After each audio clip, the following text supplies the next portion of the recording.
Coming up on Up at Noon, the Deadpool sequel has a brand new trailer, but still no title, our first look at Tom Hardy's Venom movie, and are we ever gonna get sick of these Star Wars movies? Probably not. All that and more right now on Up at Noon Live.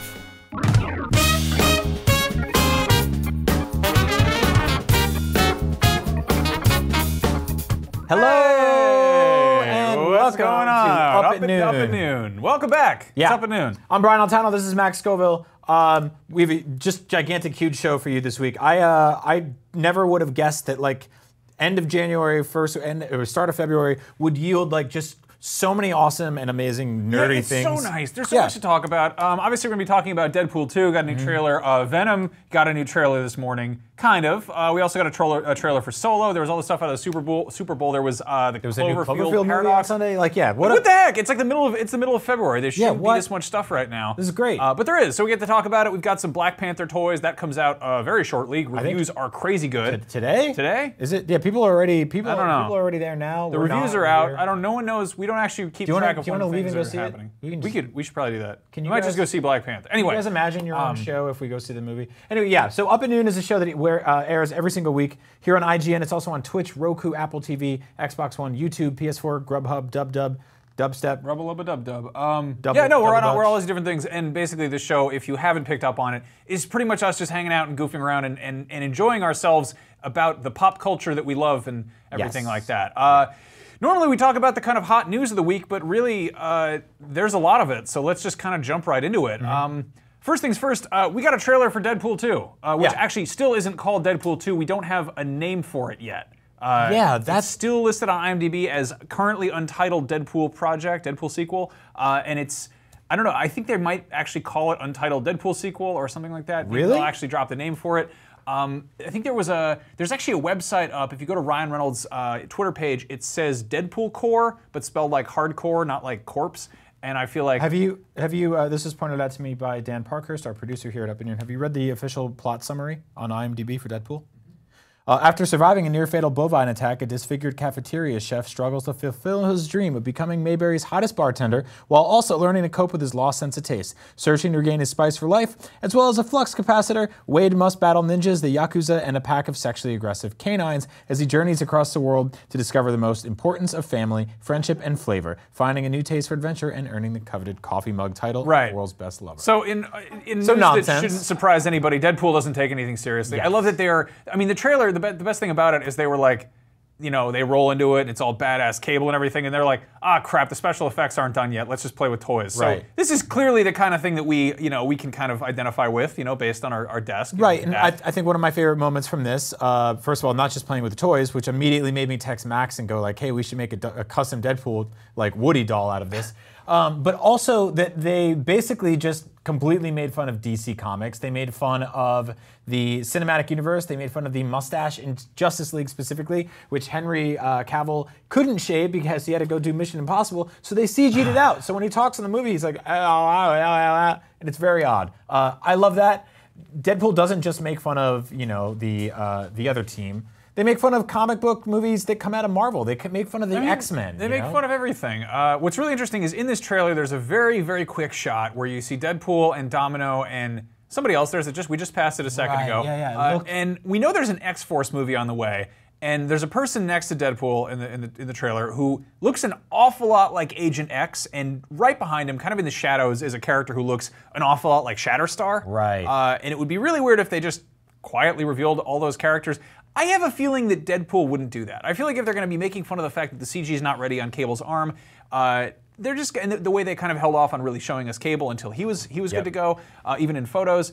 I think there's going to be like a gag in there where Deadpool's like, we need to get our team together, and he makes this like awful like off-brand X-Force that doesn't quite, that doesn't work, and he's just like, they make fun of that. And it's like, I think that's what is just so fun about all this. Like, it is tonally, like they're in their comfort zone. They made tons of money last time around with one of the what is it, the most lucrative R-rated movie? I think it's the highest grossing R-rated movie. It's also one of the best performing movies to be released on Valentine's Day. Yeah, I mean, which I thought that would be like a hard sell for our significant others, and we looped them in and brought them with us. We had a good time. That was a wonderful time. That was a great time. We brought some alcohol into the theater and imbibed.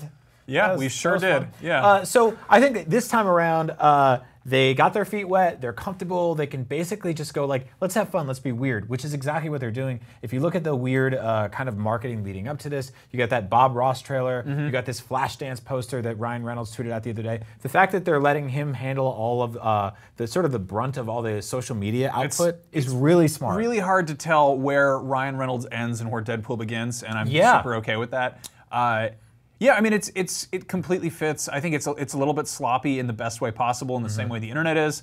I mean, we had those posters for the first one that was like, it was like emojis spelling out Deadpool. Yes. And it was like a skull and a poop and then L, and people are like, what does that mean? Poople pool, or skull poop skull turtle. Yeah, they didn't get it. So, like, I think what's really smart about this is that they're bringing in all this weird mixed media, right? Like, they have him painting, they have action figures. They have this whole and the paintings in the background in this trailer when he's playing with the action figures is the same landscape that he smeared crap all over in the last one. Like, seeing the unfinished CG. Now, so, like, going into this movie, we were like, okay, here's the things we want to know. And there's obviously a lot of questions still. We don't know the name of the movie, which we just covered. We don't necessarily know the plot. But we do know that Cable's in it. That was the big thing leading up to it, played by Josh Brolin.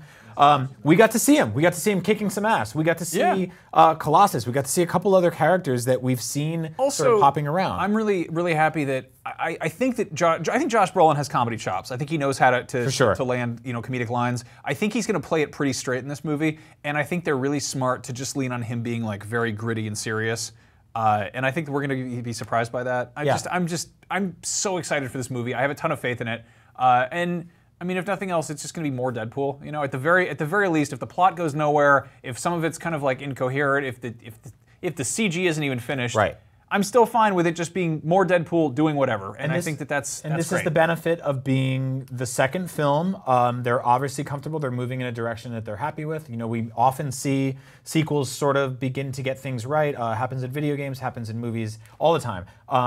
Now, on the other hand, this morning, we got a trailer for Venom. Yeah, a teaser trailer. Now, before we get too deep into this, I have to point that out because it's very important to mention. This is a teaser trailer. This is now the first movie in what will probably be a new series of films. Venom has never had his own movie before. Venom has appeared in the third Spider-Man movie from the Sam Raimi trilogy. And he's always been first and foremost a Spider-Man villain. Yes. And it would make sense that he'd be somehow attached to Spider-Man, but with the weird kind of tangled web, if you will, of the Spider-Man cinematic Marvel Universe, Sony rights holders, whatever.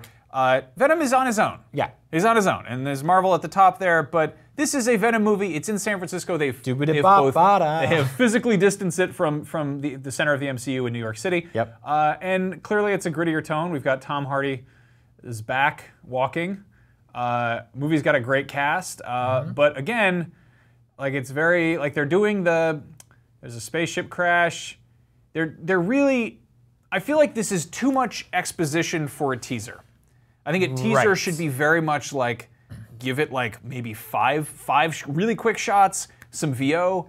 It's fine if it doesn't tell you anything, but it needs to tease something. That is the teasiest thing we've got here is a shot of the alien symbiote or goo or whatever they're going to be doing. Thing we have to Venom in the Venom trailer. Right. And so I'm not wild about this. I think that tonally, like as a tone piece, this is interesting. And we see at the very end there's the stuff black goop coming up there. But that's and then there's the logo, which is okay. That's Venom. We know what Venom looks like. We were hoping to see him in the trailer. I think I figured it out. The thing wrong with this trailer is it simultaneously shows too much and too little. Yes. Yeah, and so I wanna have this conversation with you. I want to sort of debate what these two trailers are doing right and wrong. And I'm very happy that both of them have Marvel in the corner of them because we don't have to get into a Marvel versus DC thing. This is just two Marvel movies competing. So let's get that out of the way. I also love Batman. Well, he's great. Well, you're talking about Deadpool too and Venom.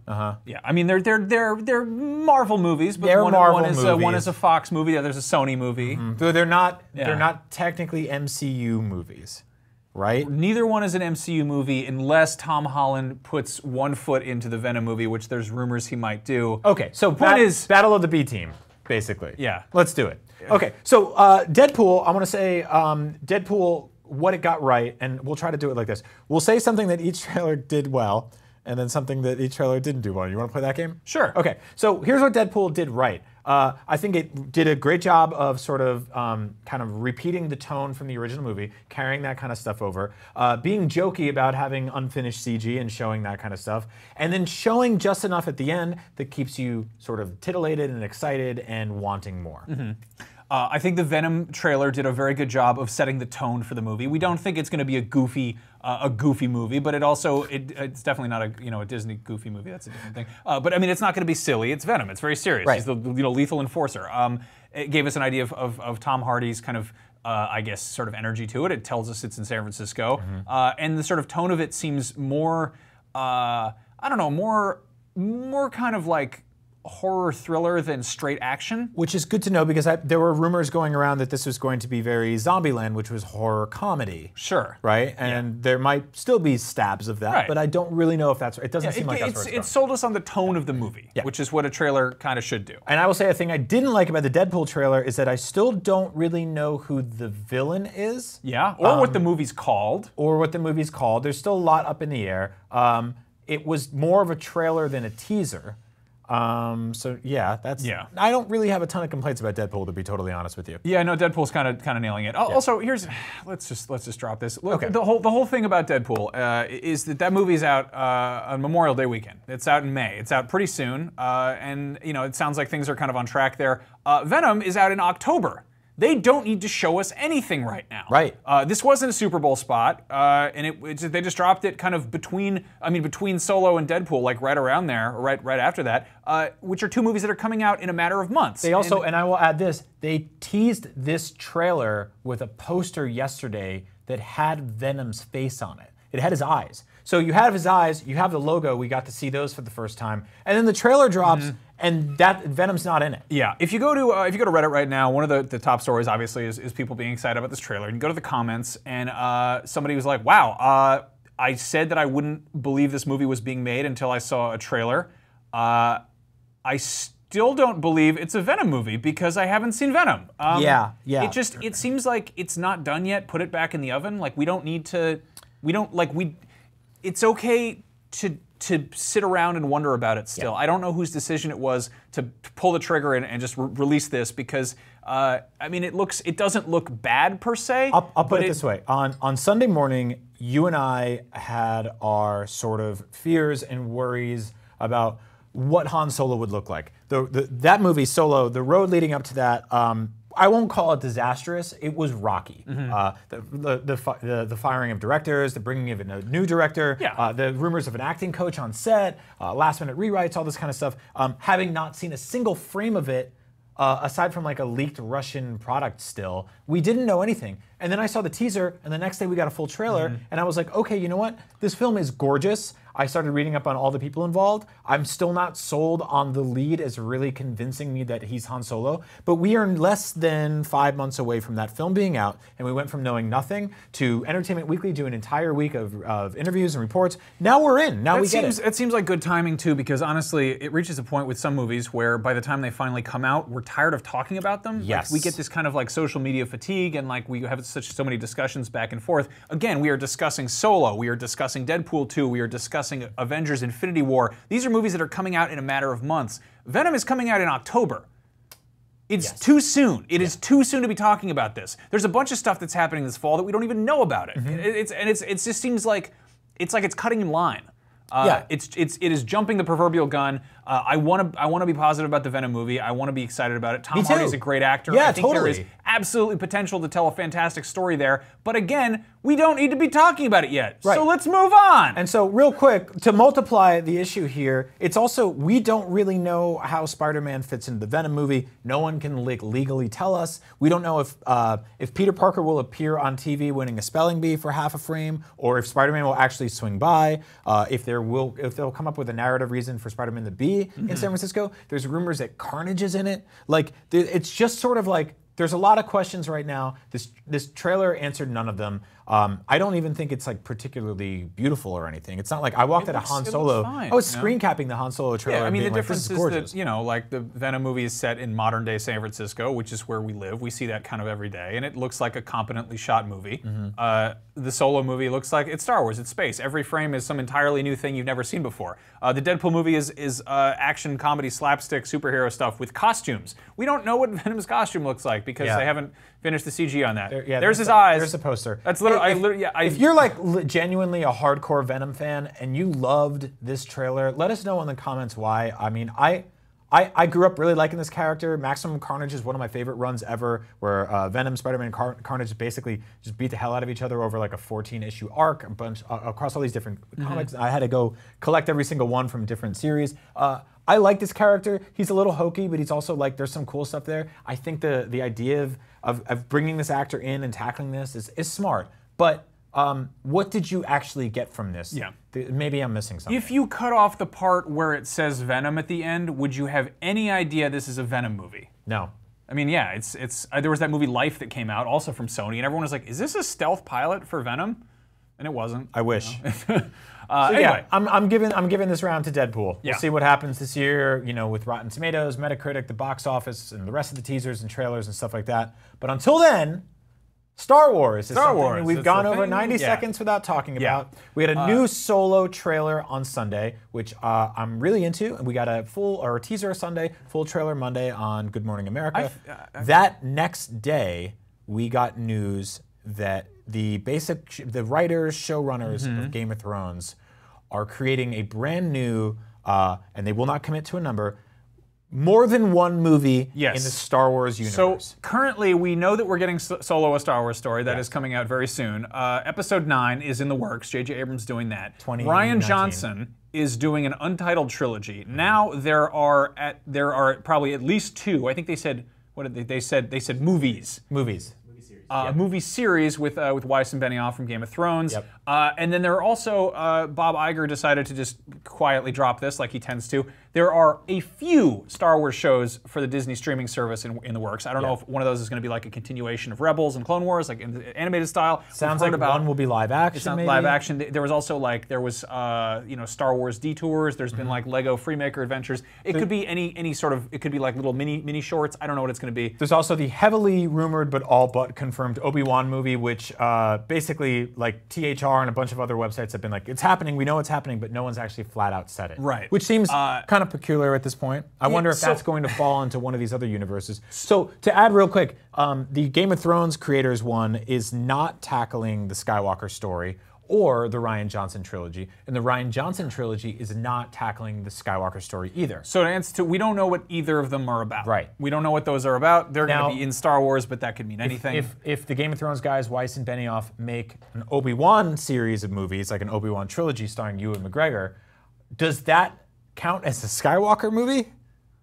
He's close. They'll do something to distance it or spin it off properly. I mean, I think that it's not unlikely that in 10 years we refer to the Obi-Wan trilogy and the Solo trilogy. Right. Iger said he wanted that they wanted to focus on a specific time in Star Wars history. A specific time in Star Wars history. Everyone, of course, is championing at the bit for the Old Republic. I feel like Weiss and Benioff, given Game of Thrones having that kind of medieval fantasy vibe to it, could work. I don't really care about early Star Wars. It's already a long time ago in a galaxy far, far away. I don't see the need. What if it was a longer time ago in a even galaxy longer far, far time away? ago? I don't know. That's a part that never really interested me too much. Well, that's the thing. I mean, Star Wars is already sort of, first of all, like it's got this kind of decrepit, used future vibe to everything. All the droids look old and rickety. All the bars do. It's timeless. We saw we saw earlier than using the prequels. We saw earlier than we had already known. Right. I don't know. When doesn't really matter. Anyway, the point is here: are we getting sick of Star Wars? Like we love Star Wars. Obviously, we're still on board with it. We're still going to buy the toys. We're still going to kind of perk up and pay attention to what's happening and speculate about it and talk about it. But I think it's important to note that we are going to have to adapt to this being a different animal from what we're used to. Right. We grew up with Star Wars being 3 movies made mostly before we were born that gradually kind of like they ingrained themselves in our imaginations, and we fell in love with them. And then prequels came out, and we had mixed feelings about those. And then time passed, and there were a bunch of books and comics and all that and stuff on the side, and games and toys and just all this stuff surrounding it. But it was always the movies were like a special magical thing. Yeah. And then Force Awakens happened, and we were like, holy crap, it's back, it's happening again. The palpable excitement about The Force Awakens and then about The Last Jedi, and I'm sure that Episode 9 is going to have like an entirely different energy surrounding it because a lot of people weren't crazy about Episode 8. Yeah. But the thing in the middle there was Rogue One, which we were like, hey,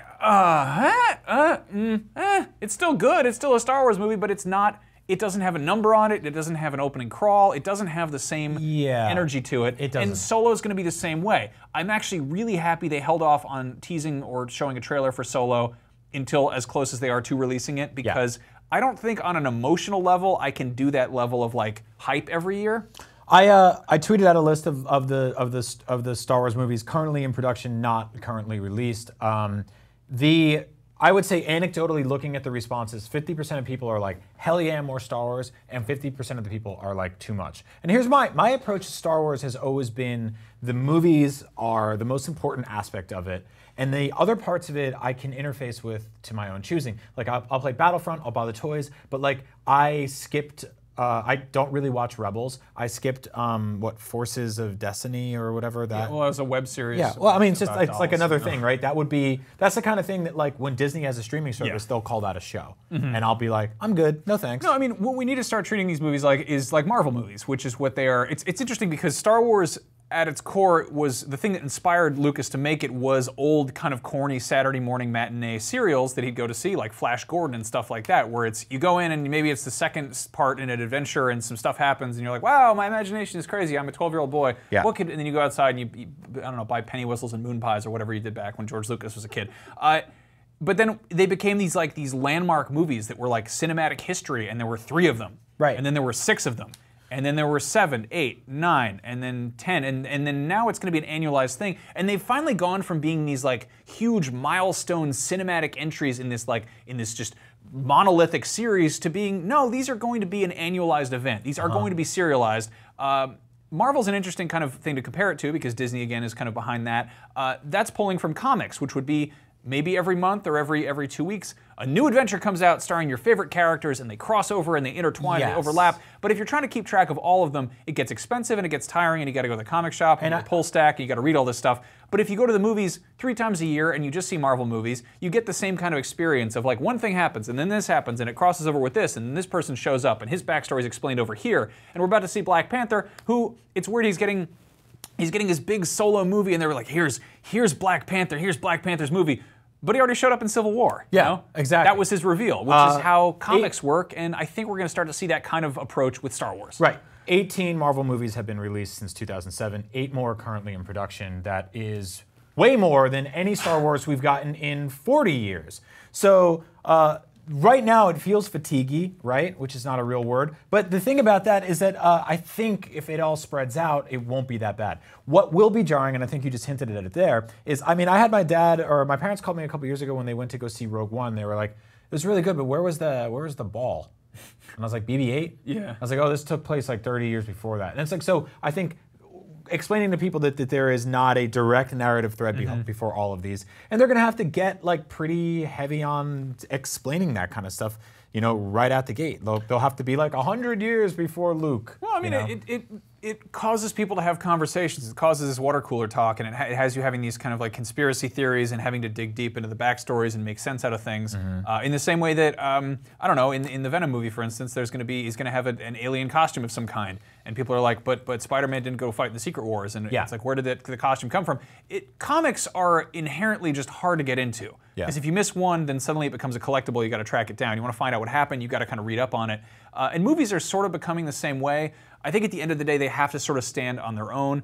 And I think that Marvel and Star Wars movies will always sort of do that, but you're always going to get more out of it if you're one of those people who does pay attention and does dig through all the wikis and I think like the important thing to note here too is that these are movies that are made with like an incredible amount of care. Like they bring in some of the best writers, they bring in some of the best actors, they bring in some of the best cinematographers. There is like John Williams does the score. Yeah, and that's the benefit of them being from this sort of like historically significant cinematic. Well, it's because they treat, as long as they treat these movies like they are big, important tentpole events, then they'll take care of us as movie viewers, right? And the cool thing is that like you're don't think about this like you're having, you know, like pizza bagels every night. Like this is like we're getting one or two big, wonderful, expensive, but kind of samey steak dinners a year. And that's much better than being like, they're shoving things. This is not like Maze Runner 7 or, you know, I saw a trailer for Tremors 6 the other day. Like, that's them being like, we don't care anymore, shove it out there. I think the days of direct-to-video Star Wars movies have kind of come and gone. I think that between the, you know, the Ewok movies, which were like TV movies turned VHS things, and then there was, you know, the Clone Wars movie, which was effectively a TV pilot. I think that people have learned that Star Wars is best when it is this big, significant, you know, fancy blockbuster thing. What I really don't ever want to see is the Star Wars equivalent of something like Agents of S.H.I.E.L.D. I want Star Wars to always have that level of polish and that level of like mystery to it, and it might like have a little bit. Like the Droids cartoon. I mean that's, you know, that's kind of Forces of Destiny right there. Anyway, we are going to have to adapt to Star Wars being more frequent. So, you know, just keep your head screwed on straight. If you're not sold on the Han Solo movie, you're probably going to see it anyway. Yeah, and also, Han Solo movie. It's got Chewbacca in it. If you don't want to look at them, don't look at them. That's the option you have. It's okay to take a break. You don't have to see the movies. It's okay to just kind of pump the brakes on Star Wars. You don't have to read it. You don't have to buy all the toys and look at every new press. You just don't look. I mean, there are a lot of things I just, like X-Files, right? I grew up with X-Files. I love it. They make it every day. I don't pay attention anymore. They don't make X-Files every day. There's comics. Are you talking about the news? You think it's with the Mulder and those are just reporters, Brian. That's not Mulder and Scully. The X-Files is on every night. The show, no, that's the news. They talk about murder. They don't. Stuff? That's not. No, that's not X-Files. That's trying to solve crimes. Really, just regular files. That's just. Yeah. No, it's anyway. There's 5 different channels show X-Files every night. Hey, there's our studio crew from the Falcon where they're hanging out. Yeah, that's a great Falcon. I love how they're just bored of us talking. They're like, they're talking about Star Wars again. Hey, check it out. We made the Falcon out of a PNG file. Happy birthday to you, Jurassic Park. You turned 25 today, and to celebrate, you got us a wonderful gift. No, it didn't. That didn't come out in February. Well, not today, this year. It's not its birthday at all. Jurassic Park turned 25 this year, and to celebrate, they made an amazing $450 statue. And you're probably thinking, hold on. Man, I love that movie. No. I love it. When you picture who's the statue? When you picture Jurassic Park, what do you picture? What's your favorite part of that entire movie? There's all the different. There's the raptors jumping up in the kitchen. There's the T-Rex is chasing the Jeep. Iconic there's that Jeep. Beautiful Brachiosaurus. There's the Dilophosaurus. He's spitting on what's his face from Seinfeld. What's your favorite scene? What I think about when I think about Jurassic Park, and this always goes back to, you know, this is something that I think I've cherished my entire life. I dressed up as this character for Halloween for many years. I've been told often that I look like this character. I think it's my favorite moment in all of Jurassic Park. I think it's really worthy of a $450 statue. Triceratops with diarrhea. Oh, yeah. Gotta be the Triceratops the one with diarrhea. Thing I love how Jurassic Park brings the dinosaurs back to life, but I always think that's a little too scary, so I like that this one is just kind of lying on the ground on the bridge of death. Yeah. So thankfully, Chronicle Collectibles has made this $449 13-inch long statue, screen accurate, of that very, very sick Triceratops. Yep, put that on put it on your bed. Really? Yeah, next to where someone else would be. This is 13 inches long, 11 inches wide, 4 inches tall, and it has a mostly screen accurate base, as you can see here. A lot of detail there in the grass. He's got the white crud around his mouth when he poops so hard. Yeah. Now, when this is screen accurate, they got so many details right. That's like a really weird motivational poster there. Let's talk about the one thing that this is missing, which is the best part. The diarrhea. It's not really. It's more of like a loose stool. I don't really know what their droppings are supposed to look like. Max, there's Laura Dern doing the Holdo maneuver right into that big pile of dunk. Right? I don't know what to tell you. I recently inked a deal with Big Diarrhea to say the diarrhea. The diarrhea per episode. Okay, Big Diarrhea's gotten in your pockets. But no, this is these guys make a bunch of really gorgeous. They do they do like a life-size 1-to-1 replica of a Velociraptor. So if you want to have a terrifying raptor head in your kitchen or whatever, you can do that. I just think it's hilarious when they make this. It's just a very sick, sad boy. But like I always say, where's the beef? Why isn't there poop? Yeah. Get that poop in there. You're probably, I think it So really probably here's an came down to idea. a cost thing. They probably are going to do a separate one that really clicks in there like a puzzle piece. No, I got you right here. This is what you do. You spend $450 on this thing, and you spend $49 at the ASPCA. You get yourself a sick Doberman. Bring him on in the house, feed him lots of milk. He'll put that poop right on top of it. I was going to say you go down and spend $4.49 at Arby's and then do it yourself, but here we go.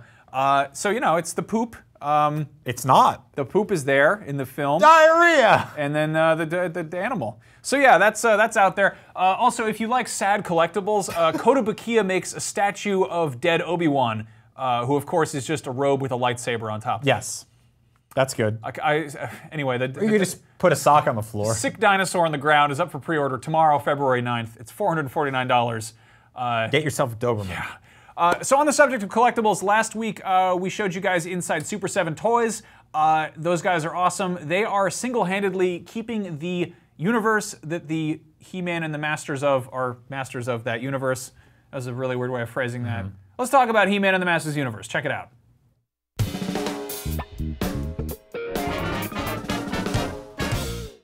Hey everybody, Max and Brian here from IGN, and we're with Brian Flynn at Super 7 in San Francisco. It is a toy store for people like us who grew up with toys and still love them. He-Man, Masters of the Universe, beloved toy line, very iconic. You guys have been not only keeping it alive, but kind of really resurrecting it and pushing it in new directions, including making little tiny skinny He-Man characters and very articulated ones. What are you doing with He-Man? Or Masters of the Universe? Masters of the Universe, my apologies. Yeah. Gotta get the branding down. Yeah, it's Skeletor, that's not He-Man. No, we're just trying to have as much fun as we can with the license and make as much different things that we would be interested in as sort of adults with Masters of the Universe. Obviously, we all had sort of the 5.5-inch figures when we were younger, but now it's like, what else can we do with it? Where else can we go with this? So in a case like, for me, for my age, being a little older, I had Star Wars figures at the same time. So let's take Masters of the Universe, but put it in the Star Wars form factor and sort of invent how those figures might have looked. Now that's so funny because, you know, originally we see like how the He-Man figures came out. They were presented as like the Star Wars killer. Like they're bigger, they're tougher, they're beefier. So to kind of go back and put them back into that scale, was there resistance from Mattel? Yes. To be like, you're taking our big muscle man and shrinking him down? There was a lot of resistance to everybody, and we ended up sort of convincing them of why it was a good idea and that people would be interested. And in the beginning, they were like, as long as it only happens at San Diego Comic-Con, we'll be fine. And then, of course, once it's popular, well, that's a whole nother story. Right. If it failed at San Diego, it's fine. Are you sort of surprised at the longevity of He-Man, considering that it's not like you guys interface with Star Wars and Alien and all these brands that sort of pop up every few years with like a new film or something else. But He-Man was a animated show and then a not great movie and then really nothing else for a long time. But there's still such a deep connection to that character and his friends. But you know, if you really think about the original trilogy of Star Wars, you're really talking about a 6-year run. Yeah. You know, between Star Wars coming out and Jedi coming out. That's the whole thing. Masters was 4 years of toys and 3 years of cartoons and stuff like that. So it was around for almost the same amount of time as Star Wars, and you couldn't watch Star Wars at that time. But you could watch Masters of the Universe every day. Yeah. And I think because it was fantastical, it didn't date itself the same way that, say, like a G.I. Joe, when you look back now, it feels so firmly 80s because the cultural touch points, where they're coming from, it's set the Reagan era. It's set in the 1980s. Yep. It's set in Eternia in who knows when. And I don't know, that guy's got a giant skull head and he's gonna and he talks a lot of junk. So not only do you trespass in my domain, but you insult me as well.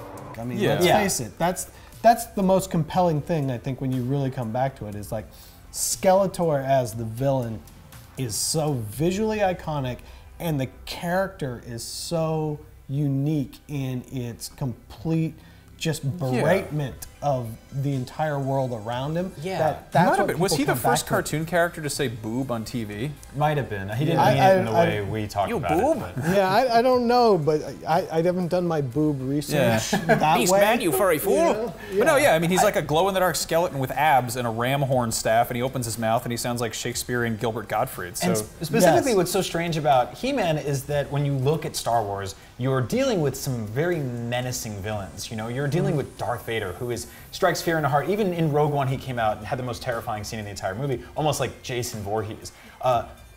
Skeletor is inept. All of his friends are idiots. There's something sort of like lovable and bumbling about these guys. He's completely numbskull. charming in that regard. Yeah. He's completely charming. So what attracted you sort of to these characters? Because I think a lot of people think of He-Man as this heroic guy, but for me, He-Man was more about his like weird band of brothers and his like messed up side characters, and like, you know, these guys that came out and they had like snake hands, and one of them like literally stunk. Yeah, I think what you come back though with that is that it had so many different archetypes.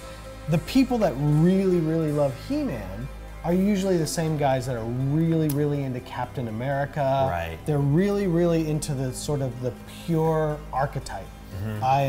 I take care of myself, I take care of the world around me, I am the protector. There's this sort of very wholesome 2 gallons of milk a day kind of guy that's really loves He-Man. And then you have other people that are really into, like, you know, there's a good villain, you know, Trap Jaw's really, really iconic. So you can have all these different archetypes for lots of people to fall in. And I think the greater world and the adventure of it all was much more interesting to everybody. So like He-Man's for jocks and like Stinkors for nerds. I think Stinkor's for the burnouts, you know, the stoners out back. Yeah, Moss Man, I can see that. Yeah. So now, tell us about this new adult collector's line that you guys are putting together. So this is the continuation of the original Matty Collector line, except this is the latest version of the Filmation characters, and this is a Hordak figure, obviously. And same thing, this gets into how can we make these figures look exactly or as close to exact as you saw them in the cartoon. Really getting down to, you know, making sure all the paint is matte and flat, all the angles are really simplified. How can we really sort of really make it feel like the Filmation cartoon? And there were always weird inconsistencies there, like whether or not Man-at-Arms had a mustache and stuff like that. He shaved a lot. Yeah, Merman was like, he just looked like a different animal in the action figure. Well, that's because the action figures came out 1.5 years before the cartoon. So they took all these action figures, tried to simplify them for animation, and then just went, okay, here's all the stuff that's on that guy, take half of it off. Okay, here we go. Go make that. You know, then later in the show you have, now they've created characters in the show and we gotta figure out how to make toys of them. So, we're just, the same thing, it's like, as an adult collector now, you have all these different sensibilities. You have some of this nostalgia play, but at a certain point you're like, oh, I want the ultimate badass Hordak. So, that's what this is. It's the ultimate badass Hordak. And you guys probably should just say that across the top. Ultimate badass Hordak. And you guys made the packaging look like Castle Grayskull, which is another thing, one of the most sort of, I would say, iconic play sets of all time.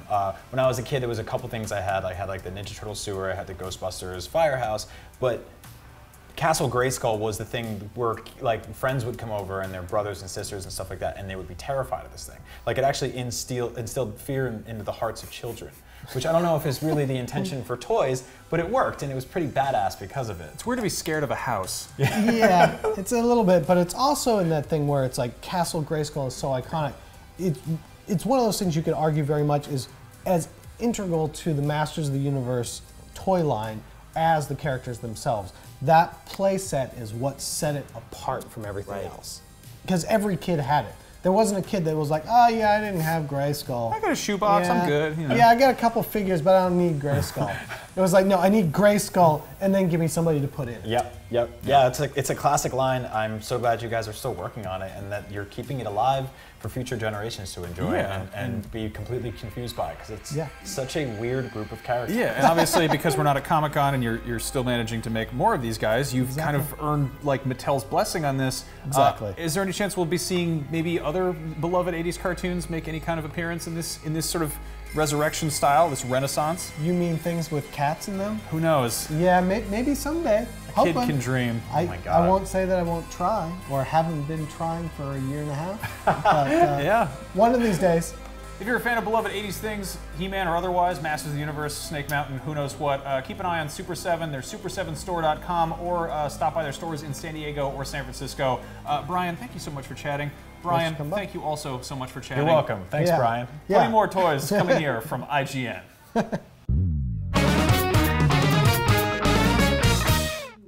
Welcome back to Up at Noon. We're still doing it. We haven't left yet, though we would like to go have our lunches. We're hanging out. I'd like to apologize. So hungry on this show. Yeah, we do it before lunch, which is a dumb idea. Do it during lunch, We not normally have before. our Twitch and YouTube chats up on the side here, but one of them was off, so I didn't get to see it. Thanks, Dan. Yeah, way to go, Hey. Dan and Alexa. Anyway, is Dominique a safe Lowry says, space. wait, there is a Venom movie coming out? Yeah. And they showed a teaser of it. Anyway, one movie that's coming out much sooner than Venom is, of course, Black Panther. A lot of people have been hyped for this. Yeah, and totally. the early buzz is that it's fantastic. Yes. I think that we're seeing, I don't even know what wave we're on with Marvel at this point, but I think they did something where they were like, we have faith that people will go see these movies, and I think they kind of loosened up with directors, and I think that's why we got the incredibly weird Thor Ragnarok, and Ryan Coogler's directing Black Panther, and I think he just threw his all into it. This movie is sitting at a 99% on Rotten Tomatoes, which is is that the best? That's like the best superhero rating we've seen in a long time. In a very long time. I will reiterate, as we always do when we do the show, Rotten Tomatoes is not a person. Not one person. It's not one person who assigns a percentage to to a movie. That is, in fact, IGN's reviews. Robert Tomatoes is not a real person. Rotten Tomatoes is an aggregate review site that collects reviews from all over the world and puts them into one place and mashes them together to make one number, and that is created by a robot, not a man. And his name's not Robert, and his last name isn't Tomatoes. You need to do more reading. Yes. Anyway, speaking of more reading, here's some of the quotes. I don't even know what to say. Like, I feel like when a movie lands with this much of like just a surrounding, like just a bang, it's a good sign, you know? Yeah. It might set you up to be overhyped if you go see it and you're like, I'm expecting a life-changing experience. But I mean, at the very least, it means that like people from a bunch of different kind of walks of life went in there and they sat down, they watched it, they went, holy crap. And then, Has anyone had their life changed from a movie that has an animal name in the title? Yes, Paddington 2. I guess that doesn't have bear, but Paddington 2 was like the best. It might actually be beating Paddington 2. Who knows? I don't know. Really? But no, I'm stoked about Panther this. vs. Bear is a movie I would watch this year. That would be a very exciting one. But no, I mean, the thing with Black Panther is, I mean, he's a iconic black superhero, and this is the first time that Marvel's really tackled that. Yeah. And I mean, it's huge. It's representation matters, and it's. I mean, it's interesting because I think there's some people who are like, well, I don't see the big deal. We got other black superheroes. Yeah, of course you don't. And it's like You're white. It's not. Yeah, it's not. If you're I don't know, like a white dude, and you're like, well, big whoop, and it's like, well, it's not. It's not for you. I mean, it is for you. It's for everybody. But like, it's nice to kind of include people there. Yeah, and it sounds like it's going to make a ton of money too. And like, so one of the big arguments against representation is always just like, we put a girl in the game and it didn't sell as well. And it's like, well, maybe the game should have been better. And it's Yeah. like, no, it's the girl's fault. Or like, we put a black guy in the movie and it didn't sell as many tickets. Well, maybe. Well, we shouldn't do that ever again. So now the movie's great. The ticket sales are through the roof. I think this is going to make a ton of money, and this is going to be a nice step in the direction for them. And for me, specifically, I go to see comic book movies for the same reason I go to see Star Wars movies, for escapism into a place or a time or an area or a character or a world that I can't visit here. I've been in New York a lot, and so the Avengers movies are fun, but they're also sort of just like a bunch of guys in their 30s and 40s, you know, running around Midtown, which is cool, and I like when they go other places, but everything I've seen from this, in the same way that I loved Thor Ragnarok, it was a departure into a brand new, different, crazy, artistically brilliant world, and that's kind of what I'm in for. I mean, it's Afrofuturism. Yeah. The fact that Wakanda is this like quietly, like incredibly futuristic, high-tech society that's just sort of tucked away in the Marvel universe is like, that's a really cool detail. That's like some awesome stuff in there. We had this awesome Black Panther art book on the show last week. Admittedly, like, I don't know much about the character. Like, I mean, growing up, he didn't show up in Spider-Man or X-Men, the animated series. I don't remember him in there, and it just didn't really cross my path. So like, he's kind of, I mean, it's the same way with Thor, honestly, where it's just kind of this character who I've always been like loosely aware of, but I don't know I don't know the backstory. It was also, which is, you know, and here's the thing, like a lot of my friends were white growing up. Sure. And so they didn't know to buy this comic, or they didn't think to buy this comic, or maybe they were scared off of it because it shared the same name as something that they thought was powerful and dangerous. Yeah. And so my friends bought Iron Man and Captain America and Spider-Man. And it was like, cool, that's the toys we had, and that's the ones we played with. And I don't even remember Black Panther showing up in a lot of the toy lines I collected, you know? Like he just straight up didn't. Like yeah, he wasn't a they super didn't- I don't friend know. or anything. I mean, we had like, I mean, there was like Storm and Bishop and the X-Men. And, I Yeah. mean, X-Men was like, you know, admittedly, like that is some like aggressively multicultural, like, you know, that's a super team right there. But I mean, it's like, I don't know, Black Panther's like, hey, I love that there was a gag going around where it was the poster and it's, you know, it's all black people. And then there's Andy Serkis and there's Martin Freeman. And somebody's like, hey, it's Bilbo and Gollum. It's the Tolkien white guys. And I'm like, did they do that? Did they cast the guys from Lord of the Rings in there just as the longest walk to make a bad pun? Yep. I don't really care, but I'm cool with that. Yeah. So Again, anyway, if this pisses you off, I mean, get real problems is a good thing to start with. Yeah. I would look outside because there's a couple of them. I can hand you a few.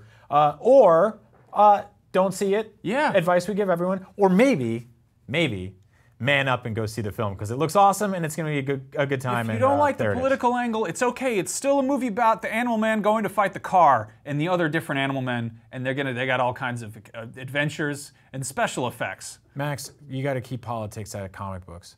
Yeah, you can't have that with Captain America and the Agents of S.H.I.E.L.D. Anyway, What about so- Red Skull? Just keep all the politics. What about the X-Men? Keep politics out of that. Captain America would never punch a Nazi. Anyway, sorry, we're doing that. So on the subject of Black Panther, Hasbro is good enough to send over some toys. And normally, I'm fully in support of toys, but I think some of these toys are just too exciting and too dangerous. That's true. And I worry about kids, I don't know, just having too much fun with them. Here's one. This is Eric Killmonger. This is one of the basic action figures. And here So before is- you get into this, let's compare some of these. So this is the sort of like cheaper version line Yeah. of the black, you know, the what is this? The Marvel Legends. This is Marvel scale? Legends. Obviously, these have like, I don't know, like I lost count of the these- points of articulation. these They're are just 20, and These are these- 20. These are 10. And Cool. honestly, side by side, they're not too bad. There's less paint ops and there's less joints and everything. But Yeah. if you just want something simple, So this you is get your parents are together and your parents are divorced. right. But because they're divorced, mom gets you Shuri, and then dad gets you Eric Killmonger, and See, then and you you have get twice two as many toys. Look at that. Yeah. But no, these are great. I think that these are going to be. It's cool to see something that's kind of in the same scale that's not like totally like cheapo garbage. So Yeah. I'm happy that Hasbro's doing that. Yeah. So action figures are great. But what if you want your action figures to have a vehicle? Well, maybe that's too exciting. Maybe you need something. Just I don't. This is just unsafe as hell. It's supposed to be. This is the Marvel Black Panther transforming jet, which is supposed to look hold like on. Wait a supposed to look minute. like a cat. Wait, what is And that? if thing you've ever he's seen a doing? cat, they sometimes do that. Like No, it's maybe like they go when on the carpet and when- they go like that, No, move cats around. have never done that. I don't think this is going to be in the film. He's really I could dragging be his- wrong. He's Like nards he over puts there. its leg up like that, like a big whizzing dog. Okay, I want to show all of you But something. it transforms, and you look at it goes into the jet Real quick. shape. What? No, I want everybody to see what this Share looks it. You have to share. like. Just let go. Let What's go. that thing? This is look at this thing head on. Just look at his eyes. Hold on, you're not doing it right. Look at that. Look at that is bizarre. That looks like when you look at an eagle head on. You're like, what's up with that animal? I'm very happy that toys can still be sometimes stupid and silly. Obviously, this reminds me a lot of like Voltron or the Thundercats Thunder Tank. I will say something that's really great about this toy. Whisper quiet like a real cat. Yeah, Just no, doesn't it's make good. a- It's does look, not occasionally it make gets up on a hot Sunday morning and just yawns and stretches. Meow. Now, what if I wanted my Black Panther toys to scream at me until I died in my ears? Well, great news. Hand me that one right there. Maybe. Yeah, that's right. He is the Black Panther. This is the Marvel Black Panther Slash and Strike Black Panther figure. As you can hear. Are you challenging me? No, sir. This 14-inch. I don't even know how tall this is. This guy's $30. I don't know. Like they sent us a box of toys, so we're gonna play with them. Get that Wampa out of here. I want to have them fight. Yeah, yeah. What happens after Infinity War? I got some ideas. Yeah, the Black Panther's going to Hoth, and they're gonna Extended deleted There is, scene trailer this from dude exclusive. is shedding. There's like white dust getting Yeah, I everywhere. got Wampa hair in my Anyway, juice. we played with some Thor Ragnarok toys a while ago, and My claws can tear through anything. yeah, dude, that's like they did not get the actors for the voices. face me in combat. I don't feel like it. You're. I'll see you down by the beach, man. For Wakanda. Yeah, they had one for like for Thor, and he was like, "Hulk, we are friends," and I'm like, they could have asked me to do it, and I would have tried harder. I don't know. The Wampa makes noise too. Listen.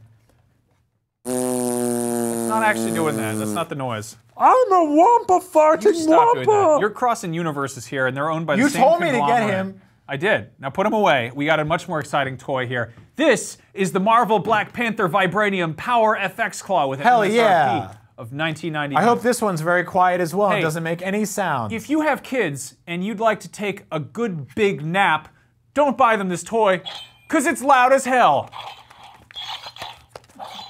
Now, if you do it right, it'll get caught in this weird loop where it just sounds like a car accident. Like, I'm not even doing anything. It's still, there you go.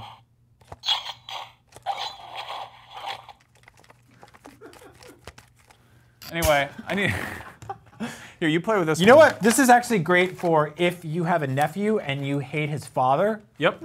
This is the one. Because first of all, this will wreck your house, and also it'll sound bad the whole time. It's me, the Black Panther. So anyway, they let us do this show every week, and sometimes we feel like goofing off, so here we are. I can't even see you out of this. Am I gonna hit you in the face? Did I hit you in the eye? You hit me in the eye! So you should have been wearing this. It's got protective eye covering. You can. Fudgesicles! That fucking hurt! Huge thank you to Hasbro for sending these over. And you'll be hearing from the Ziff Davis lawyers, because my friend got injured because of your unsafe toy. God. It shoots darts right out of it. I think they say probably, does it say? Oh my God, that really stings. Oh, it says, I should have read it. It says, do not aim at eyes or face. Jesus. Just trying to drink my kombucha with You're a okay, claw. man. That's what you get. It got right in the eyeball. The good thing, though, is if you lose one of the darts, it comes with more of them. Fuck. That really hurt. So anyway, do not aim the Black Panther FX Vibranium claw at the face or the eyes. Stop shooting that thing in my head. Why don't you get a nice quieter toy like the Stretchy Kitty? Big stretchy robot cat. Also, God. check this out. I think it's a boy. All right. All right. This concludes our segment on Hasbro's Black Panther toys, available where action figures. Is this still going? That noise over there? I curse and my eye hurts. Yeah. I'm gonna get We in got a lot of in trouble for saying the F word when I Get shot in trouble him with in the my eye boss. with a I gun. get in trouble with the hospital. Well, remember what Black Panther always says. Is that the best you've got? Okay, so amidst And that all concludes of the, Why Do They Send Us Anything? Yeah. Starring Brian and Max. Yep. Yeah, so amidst all the big, huge movies... Is that thing making noises still? Yeah, man. All right. Amidst all the big, huge movie news of this week, we also got... why do we even try to make sense out of anything anymore? We got Ninja Turtles and Injustice 2. We got our first look. They've been teasing this for a while. NetherRealm Studios added not one Ninja Turtle, but all of them into that the Mortal Kombat game they made full of DC heroes and Hellboy. Yeah, they had a live stream yesterday where they showed off basically how they did this. Really, really cool stuff in here, but specifically one of the best and most important news stories that came from this is that they mocapped a pizza. They actually mocapped a pizza, they threw it at a plexiglass wall with a camera behind it, and they filmed what it looks like for a pizza to go sliding down. We'll get to see it in a second. But in the meantime, let's look at some Ninja Turtle action, because there's some very beautiful stuff that's about to happen here. These boys, they're back, and I love them so much. Here's the thing about them. They're teenagers, but they're also mutants, and I've they're always also ninjas and turtles. Loved how they're cool but crude. Yes. And what is that, Enchantress? Yep. I love how they're like, here's our recent DLC, but also who cares about them? We got turtles! Yeah, fast forward to the turtle. You get those, Show me the animal men. get those legends of yesterday out of here. Why aren't they here yet? Yeah. I want to see the teenagers with green skin. Yeah. Somebody was playing this in the office, I think it was Destiny. I love that he's super into Injustice and stuff, and he'll come over and he'll be like, hey, who's this character? You know, like he's not even a big comics guy, he just likes to punch the men or whatever. But he was playing this and he had Superman fighting Raphael, and it was amazing. No, he wasn't playing. He was watching a live stream. Was it watching? Oh yeah, it's not out yet. We don't have it yet. Okay. When we do, I'm dying to play that. I keep meaning to jump into that game. I completely passed on it when it came out. But we were looking through some of the kind of clips in this live stream showing off what's going on. The Turtles do a bunch of like very signature kind of Easter eggy stuff. Here's the shot of them doing their slam together with their shells, like they're taking on the shredder. I guess the way it works is you select a different weapon to kind of pick which one of you're playing as, that's kind of how the fighting system in Injustice 2 works. And then the other 3 act as assists. Michelangelo, there's Leo. Michelangelo, I think, comes in on a skateboard, and it's amazing because there's this great little Easter egg there where he's got a sticker that says Big Apple 3 a.m. Which of course, you probably remember from the Ninja Turtles Super Nintendo game where it said Big Apple 3 a.m. Also the arcade game. So that's one of their moves there. Basically, they combine and all smash their shells in together. Yeah, there's just really, really cool stuff in here. And I feel like they went. Here we go. Here's Raph and his he looks like the guy in the neighborhood watch sign. The school flasher. Yeah. I love the designs they went with on this. I feel like NetherRealm has a habit of kind of almost over-designing sometimes, like they get very gaudy. Well, and so right there, obviously a direct nod to the original cartoon. And we just saw a brand new Ninja Turtles animated, still last week for what the art direction they're going with.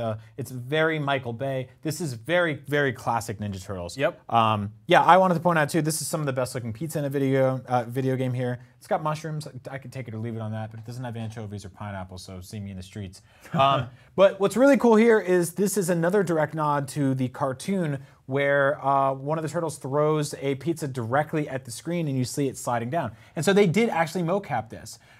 If you move the lower third there, you can see the other one. There we go. Yeah, there's his skateboard that basically Mondo Gecko shipped with one of these, a toy. And also we saw it in the cartoon a bunch of times. The wind-up action figure. Yeah, there's a bunch of video games based on it that have this level in them.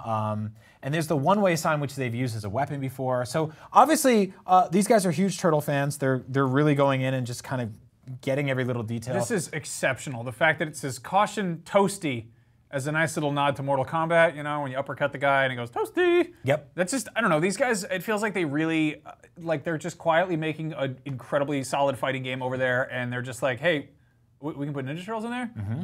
Oh, well, hell yeah, let's do it. It doesn't feel like a cash grab. It doesn't feel like somebody told them to. It feels like a genuine kind of labor of love. And if it doesn't make sense to you that the Ninja Turtles are fighting Superman and whooping his ass, well, see us on the playground because that would totally happen. Look at this pizza. Turtles are great. Moment of silence for this pizza. Oh my God. Max and I are both eating healthy this year, and that is just, you have no idea how hard that is to see. That just makes me drool. I really, really love pizza in video games. I want to do a thing one day where we just sort of talk about all our favorite ones. We did a thing on pizza and Ninja Turtles last week. Yeah, I know. Talked about it. I want to do it again. I think video game food in general is just getting really, really good. Yeah, it really is. Final Fantasy had some great stuff. Final Fantasy, I've been playing Yakuza 6. That's got incredible food.